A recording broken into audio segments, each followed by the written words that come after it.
지난주의 말씀도 결핍이 없다라는 말씀이었습니다. 여러분 기억하시는지 모르겠지만 선한 목자이신 하나님은 의심 속에서도 넘치는 은혜를 부어주셔서 우리를 돌봐주신다라는 것이 지난주 말씀입니다. 오늘은 의심이 아니고 두려움입니다. 선한 목자이신 하나님은 두려운 상황 속에서도 넘치는 은혜를 부어주셔서 우리를 지켜주신다. 그리고 보호해주신다. 이게 오늘 말씀의 핵심입니다. 미국 라이프웨이 연구소에 따르면 목회자 63%가 자신들의 교인들이 미래에 대한 두려움으로 걱정하고 있다라는 통계를 냈습니다. 그러니까 미국 성도들이 10명 중에 6명 정도는 대부분이 미래에 대해서 두려워한다라는 겁니다. 그러니까 여러분들 삶 속에서 거의 다 나름대로의 이 두려움이 있다는 겁니다. 특히 미래입니다. 불안하니까. 엊그저께 보신 분에 보니까요, 무속인이 예수님을 믿게 됐어요. 무당이 예수님을 믿게 됐는데 그 사람이 커밍아웃을 한 겁니다. 뭘 얘기했냐면 자신의 고객의 거의 10명 중에 6명은 10명 중에 6명은 모두 다 크리스찬이었다는 거예요. 고객이. 왜 그렇게 고객이 그러면 크리스찬이 많았냐? 많은 크리스찬들 중에서도 이 미래에 대하여 불안하고 미래에 대해서 두려우니까 이건 믿음 안에서 신앙 안에서 찾아야 되는데 이게 점쟁이를 통하여 또는 무속인을 통하여 미래를 알아보려는 하는 것입니다. 그럼 이걸 통해서 알 수 있는 것은 믿는 자도 굉장히 두려움이 많고 불안이 많다는 겁니다. 우리 아이 어떻게 할까? 나의 건강은 어떻게 할까? 나의 사업은 어떻게 할까? 나의 직장은 어떻게 할까? 나의 학교 생활은 어떻게 할까? 그리고 나는 결혼은 어떻게 할까? 그리고 결혼한 다음에 어떻게 할까? 각가지 어떻게 할까에 대한 것 갖고 점을 치는 거죠. 그런데 그들이 내놓는 답이 거의 애매모호하고 두루뭉실하다는 겁니다. 그러니까 점을 치는 것 보면 이건 웬만하면 할 수 있습니다. 딱 보면 얼굴만 딱 봐도 어제 싸움했지. 뭐 이렇게 하면 금방 어떻게 알았어? 이렇게 됩니다, 여러분. 어저께 최민영 자매하고 싸웠지 하면 약간 말다툼이 있었는데 분명히 싸우긴 싸우겠죠. 아니 그러면 어저께 음식이 맛 없었지. 최민영 자매니까 했는데 맞겠죠, 거의. 어떻게 알았어요? 그냥 던졌어요. 그러니까 점이라는 게 거의 비슷비슷하다는 얘기죠. 그런데 우리 모두가 하나같이 다 어떤 마음이 있냐면 이 점을 치는 점쟁이를 보러 가는 크리스찬의 마음처럼 이 미래에 대하여 너무 두려워한다는 얘기예요. 앞으로 어떻게 할까? 어떻게 살까? 그래서 이 두려움 때문에, 염려 때문에 어떨 때는 그냥 무뎌지는 거예요. 넘어가자, 뭐 어떻게 되겠지 하는 방법이 있고, 어떤 분은 운세를 보는 사람도 있고, 어떤 사람은 무속인을 찾아가는 사람도 있고, 어떤 사람은 그냥 꾹 참는 사람도 있고, 그게 이제 병이 되는 것이죠.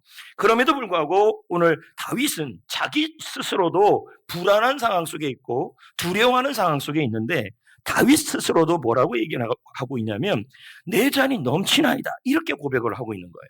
왜냐하면 다윗이 겪는 상황이 마치 광야의 나그네, 그리고 늑대와 이리와 사망의 골짜기 속에 있는 양처럼 이 두려움 속에 있었기 때문에 그거에 대한 해답을 뭐라고 잡고 있냐면 내 잔이 넘치나이다. 다른 말로 표현하면 부족함이 없다. 또 다른 말로 표현하면 결핍함이 없다. 그럼 오늘 말씀은 뭘까요? 선한 목자이신 하나님은 두려움 상황에서도 미래에 예측이 되지 않고 각가지 두려운 상황 속에서도 넘치는 은혜를 부어주셔서 우리를 보호하고, 지난주에는 돌봄이라 그랬습니다. 보호하고 지켜주신다. 넘치는 은혜로 해주신다. 그래서 오늘 말씀에는 3가지를 나눌 겁니다. 첫째, 우리 마음속에 있는 두려움. 둘째, 그 두려움을 이길 수 있게 만드는 하나님의 은혜.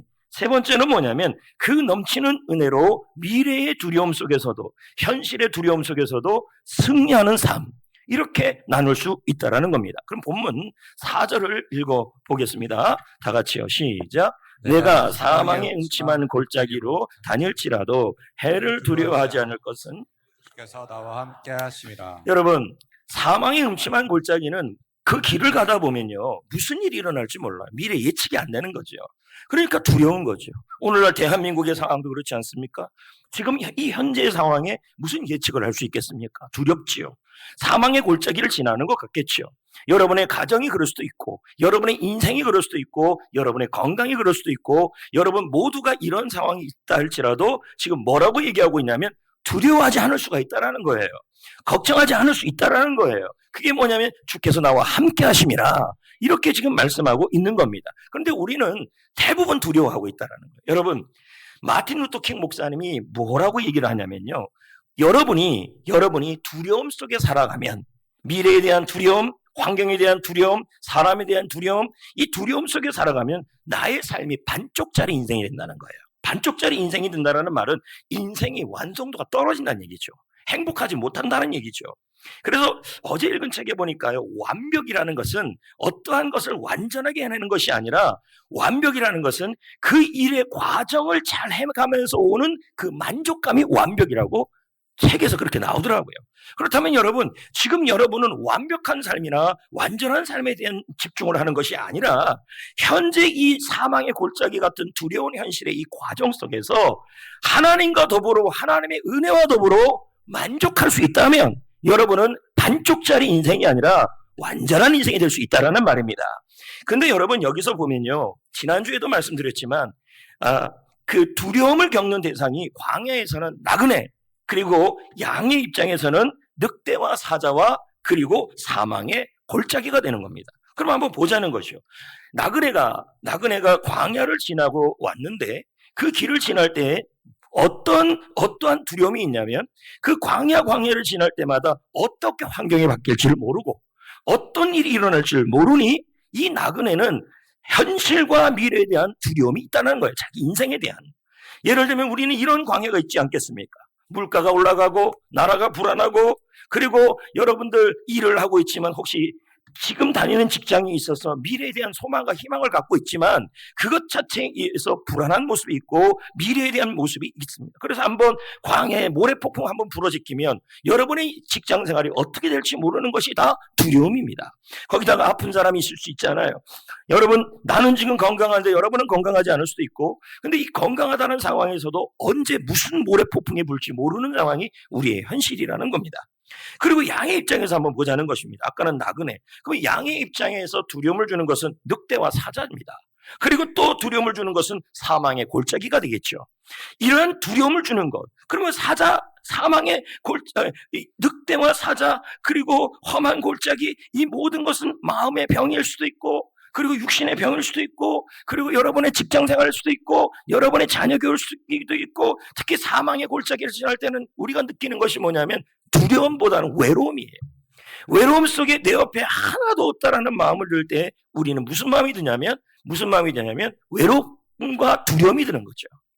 그래서 지난주에 제가 어떤 말씀을 전했냐면, 결핍이 없다, 이를 전하면서 선한 목자이신 하나님은 의심이 드는 상황에서도 우리를 풍성하게 돌보신다, 이렇게 말씀을 전했어요.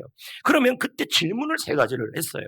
의심이 드는 상황이 있다는 거예요. 그런 상황에서 우리가 질문이 3개가 나오는 것처럼 똑같아요. 두려운 상황에서도 질문이 3가지가 나와요. 같은 질문이에요. 첫째, 지금 내가 사망의 골짜기를 지나고 있어요. 험한 환경을 지나고 있어요. 광야를 지나고 있어요. 사자와 늑대로 고통을 받고 있어요. 그런데 그런 상황에서 우리가 나오는 첫 번째 질문이 똑같아요. 하나님이 지금 저와 함께하고 있는가? 내가 이런 상황에서, 두려운 상황에서 사망의 골짜기, 늑대와 사자와 그리고 광야 같은 환경에서 미래에 대한 확신을 할 수 없는 이 두려운 상황에서 하나님은 나와 함께하고 있는가? 근데 이런 질문이 나올 때 반드시 이어지는 질문이 또 나와요.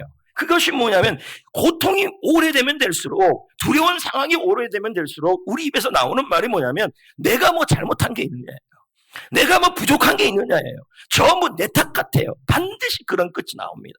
그러면서 나는 바르게 왔는데, 바르게 살았는데, 광야 속에서도 바르게 살고 사망의 골짜기 속에서도 바르게 살았는데 왜 이런 일이 일어날까? 그러면서 또 이런 말을 해요. 내가 회개하지 못한 죄가 있나? 또 이렇게 나온다는 거죠. 여러분, 은혜라는 건요, 여러분이 잘잘못을 떠나서 하는 게 은혜예요. 하나님의 사랑인 거예요. 그러면서 거기 지나면서 또 무슨 마음이 드냐면 도대체 이 두려운 상황, 도대체 이 두려운 미래의 사망의 골짜기, 도대체 이 험한 환경, 광야 같은 환경, 늑대와 사자 같은 이 환경이 무서운 환경에서 언제쯤 나는 벗어날 수 있을까? 이런 질문이 나오는 거예요. 나의 이 병에서, 나의 이 마음의 병에서, 육신의 병에서, 환경의 병에서, 사자와 늑대 가운데 나는 언제쯤 여기서 벗어날 수 있을까? 그 고민을 하면서도 계속 질문하는 거예요. 지금도 나와 함께 하시나? 내가 혹시 부족한 게 있나? 내가 하나님 앞에 잘못한 게 있나? 내가 연약한 게 있나? 계속 이런 질문을 하고 있는 겁니다. 여러분, 저는 여러분에게 도전하고 싶습니다.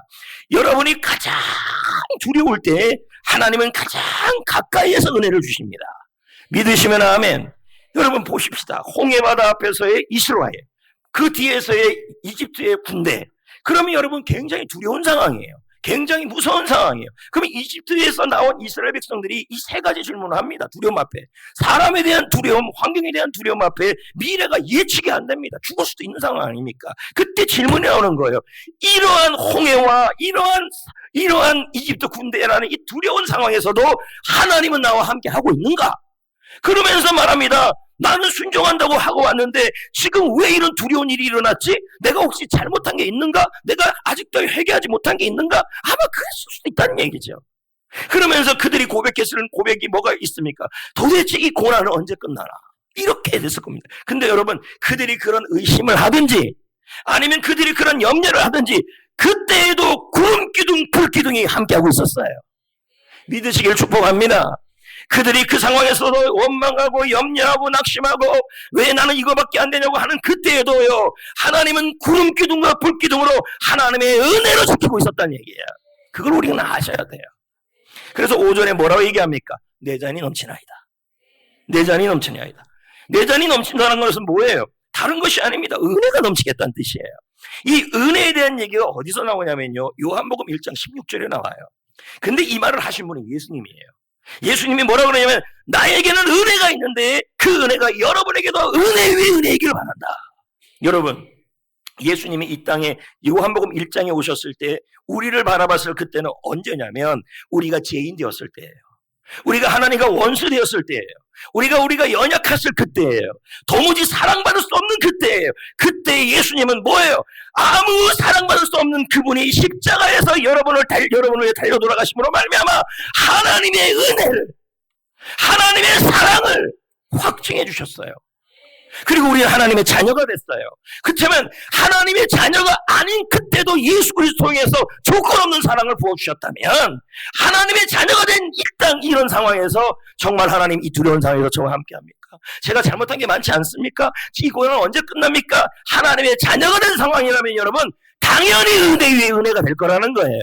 여러분의 인생의 은혜 위에 은혜가, 여러분의 가정의 은혜 위에 은혜가, 여러분의 하나님 위에 은혜 위에 은혜가, 여러분 이 은혜 위에 은혜라는 뜻은 뭔지 아십니까?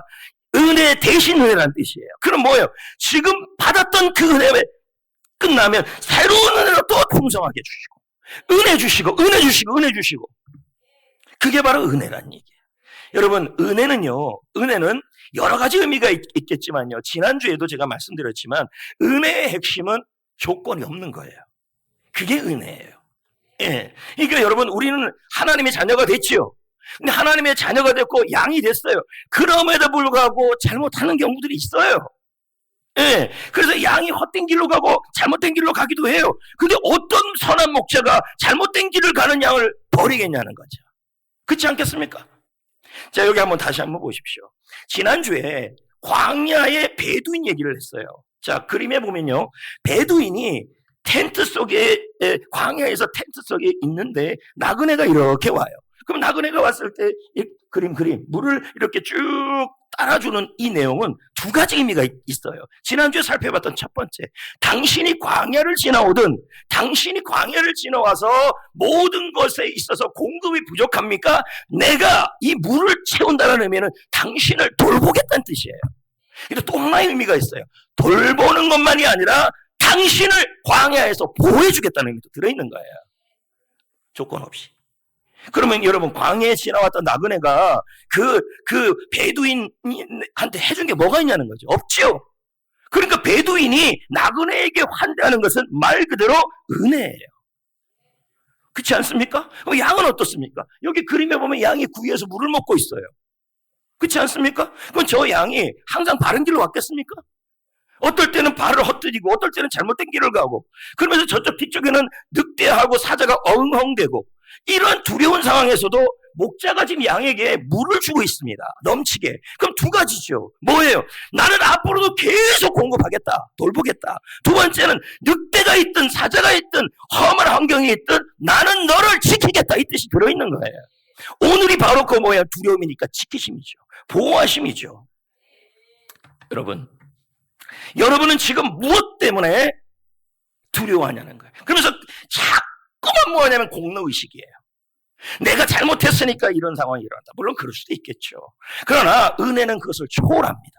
그리고 하나님이 주신 은혜는요, 은혜만 아닌 것이 아니라 은혜가 한번 오늘의 은혜가 끝나면 내일의 은혜 또 주시고, 내일의 은혜가 끝나면 모레의 은혜를 주시고, 그래서 여러분 은혜 위에 은혜란 뜻이에요. 은혜가 끊이지 않는다는 얘기죠. 실패, 불확실한 미래, 관계에 대한 아픔, 자신의 부족함, 거절당함, 수많은 어려움이 있다 할지라도요, 여러분 사람은 뒤를 돌아선다 할지라도 하나님의 사랑, 하나님의 은혜는 예수를 통해 우리에게 보여주셨어요. 어떻게 보여주셨습니까? 이렇게 말씀했잖아요. 우리가 모두 그의 충만한 데서, 요한복음 1장 16절에 예수님의 충만한 데서 예수 때문에 은혜를 받는데, 그 은혜가 은혜 위에 은혜라는 얘기예요. 예수 덕분에 하나님 자녀가 되고, 예수님 덕분에 하나님의 자녀가 되는데, 그 이외에도 하나님은 뭐예요? 은혜 위에 은혜를 부으시겠다. 오늘의 은혜도 부으시고, 내일의 은혜도 부으시고, 모레의 은혜도 부으시고, 그 은혜가 어떤 은혜예요? 목자와 양과 나그네를 돌보는 바로 보호하심의 은혜라는 얘기예요. 지켜줌의 은혜라는 얘기예요. 잘나서가 아니에요. 양이 못나든 잘나든, 살이 찌든 살이 안 찌든, 병이 들든 병이 들지 않든, 나그네가 걸어오다가 상처를 입든 안 입든, 길을 잘못 뜨든 아니든, 그쪽에 오면 무조건 내 잔이 넘치나이다. 지켜주겠다는 얘기죠. 보호해주겠다는 얘기죠. 아멘. 제가 이제 말씀을 쭉 묵상하면서요, 하나님의 은혜가 뭐 어떤 은혜냐 한번 생각을 해봤어요. 비유적으로. 그랬더니 제가 묵상하면서 이런 마음이 들더라고요. 바다 같은 은혜다. 더 실질적으로 얘기하면 파도 같은 사랑이다. 그렇지 않습니까? 여러분, 파도의 특징이 뭡니까? 24시간 쉬지 않고 옵니다. 파도 봤습니까? 파도가 쉬는 거 봤습니까? 파도는 쉬지 않습니다. 계속 옵니다. 계속. 어제의 파도는 지나가고 또 오늘의 파도가 불어오고 밀려오고 내일 또 밀려오고 쉬지 않고 밀려오는 게 바로 끊임없는 은혜예요. 그렇다면 여러분, 하나님은 우리가 두려울 때마다 파도같이 끊임없이 여러분을 보호하신다는 얘기예요. 변함없이 보호하신다는 얘기예요. 가끔 이런 분들이 있어요. 목사님, 제가 두려운 환경이 너무 많고 내가 잘못해서 두려운 환경이 많으면 하나님이 나를 끊임없이 보호해주지 않는 거 아닙니까? 여러분 보세요. 어저께 아이가 엄마 지갑에서 1,000원 훔쳐갔어요. 근데 오늘 아이가 두려워서 벌벌 떨어요. 어떤 엄마가 1,000원부터 갖고 그렇게 합니까? 1,000원을 안 갚는 상황에도, 그런 사랑을 받을 만하지 않는 상황에도 그 부모는 그 아이가 두려워 떨고 있다면요, 가장 가까이에서 손을 잡아줍니다. 조건이 아니란 얘기예요. 아멘. 그래서 여러분, 첫 번째 하나님의 은혜는 뭐냐면 끊임없는 은혜예요. 24시간 은혜 위에 은혜예요. 예? 어제의 은혜가 아니라 오늘의 은혜를 또 주신다는 거예요. 그럼 뭐예요? 지금도 역사하는 보호하심이라는 얘기예요. 지금도 살아서 지켜주심이라는 거예요. 뭐예요? 변함없이. 그렇죠? 제가 저렇게 울어도 제가 막 두려워하면 아빠 가서 또 하나 주겠죠? 이게 바로 은혜예요. 여러분, 파도가 이렇게 막 칠 때요, 파도가 해변에만 칩니까? 아니면 멀리 떨어져 있는 곳에도 파도가 갑니까? 그렇죠? 또 한번 얘기해 봅시다. 파도가 여러분 이렇게 해안선이 좋은 데만 갑니까? 아니면 해안선이 울퉁불퉁해도 파도는 갑니까? 가지 왜 안 가요? 여러분, 파도는 변함이 없다는 얘기예요. 그러니까 하나님의 은혜는, 하나님의 지켜줌은, 하나님의 보호하심은 여러분이 약하든 여러분이 부족하든 여러분의 인생의 모든 모습이 굴곡이 있든 상관없이 하나님의 은혜와 하나님의 보호하심은 변함없이 떠나지 않는다는 얘기예요. 그리고 여러분, 마지막 파도는 또 어떤 역할을 합니까? 여러분, 만약에 여러분이 10년 전에 해변에 갔는데 그 해변에 바위가 하나 있었는데 그 파도가 계속 몰아친다면 바위가 그대로 있을까요? 깎였을까요? 그렇죠. 파도는 뭐가 있습니까? 에너지가 있다는 뜻이죠. 그래서 여러분 그 파도를 통하여 하는 발전소를 뭐라 그럽니까? 여러분 조력 발전소입니다. 파도를 이용하고. 마찬가지로 여러분 하나님의 은혜가 보호하지 못할 상황이 없고 하나님의 은혜가 해결하지 못할 상황은 없다는 얘기예요. 믿어지십니까? 그래서 여러분 제가 다시 말씀드립니다. 하나님의 사랑, 하나님의 은혜는 예수 그리스도를 통하여 완성이 됐습니다. 예수 믿기 전부터.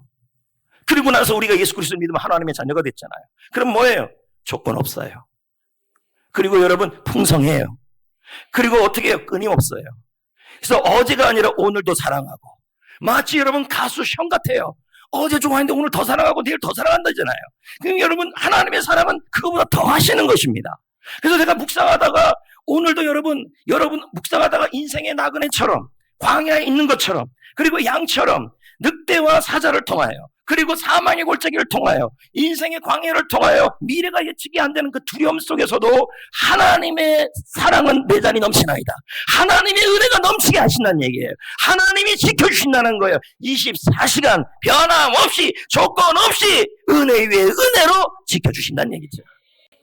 여러분의 조건과 상관없이 계속 오는데 여러분 사랑은요 사랑이 아니라 사랑은 행동입니다. 하나님이 여러분을 은혜로 사랑한다는 말, 조건 없이 사랑한다는 말은 조건 없이 보호하고 한결같이 지켜주고 어떤 상황에서도 하나님의 보호하신 것 지켜주심이 떠나지 않는다는 뜻이에요. 그게 사랑이에요. 그 사랑을 기억할 때 두려움이 없어져요. 처음은 안 보게 되겠죠. 그럼 이제 우리는 어떻게 해야 될까요? 여러분 5절 말씀에 뭐라고 나와 있습니까? 다윗이 뭐라고 고백해요? 내 잔이 무슨 말일까요? 내 잔이 넘치나이다. 나는 비록 내 앞에 사망의 골짜기가 앞으로도 있을 줄 몰라도 그리고 내 앞에 원수의 목전 사자와 늑대가 있다 할지라도 하나님의 은혜 하나님의 보호 선한 목자의 보호는 24시간 변함없이 조건 없이 지켜주겠다고 믿는 거예요. 이게 내 잔이 넘치다예요. 확신의 선포죠. 여러분 지금 제가 몇 사람 믿음의 선배 얘기를 할 겁니다. 존 웨슬리, 조나단 에드워드, 찰스 스펄전. 왜 제가 이걸 인용했냐면 확신의 선포에 대한 얘기를 하는 거예요. 두려움과. 그럼 존 웨슬리가 뭐라 그랬습니까? 두려움을 이기는 가장 강력한 무기는 믿음의 고백이다. 내 잔이 넘치나이다. 그거란 얘기예요. 그리고 조나단 에드워드는 뭐라 그럽니까? 믿음의 고백이 두려움의 산을 옮긴다. 찰스 스펄전은 뭐라 그럽니까? 두려움이 나에게 문을 두드릴 때마다 믿음의 말로 응답하라. 그러니까 두려움이 똑똑똑 두들길 때 나 무서워요. 사망의 골짜기 때문에 인생의 광야 때문에 미래가 어떤 일이 일어날지 몰라서 무서워요. 이렇게 응답하지 말고 내 잔이 넘치나이다. 은혜 위에 은혜가 임하고 있다. 하나님이 지켜주고 있다. 하나님이 돌봐주고 있다. 라고 선포해야 하는 게 믿음으로. 여러분 보십시오. 여러분 태풍 불 때 한번 가봤습니까? 바다에. 태풍이 불면 여러분 파도는 약합니까? 셉니까? 세죠. 그럼 여기서 우리가 거꾸로 한번 생각해 봅시다.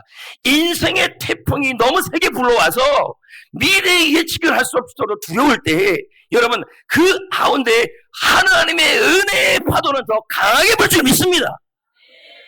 또 한번 예를 들어볼까요? 여러분 예수님이 제자들에게 가장 가까이에서 도움을 줄 때가 언제냐면 갈릴리 바다에서 폭풍을 만났을 때예요. 그 상황에서 제자들이 이런 생각 안 들을까요? 이 폭풍 때문에 미래가 예측이 안 되잖아요.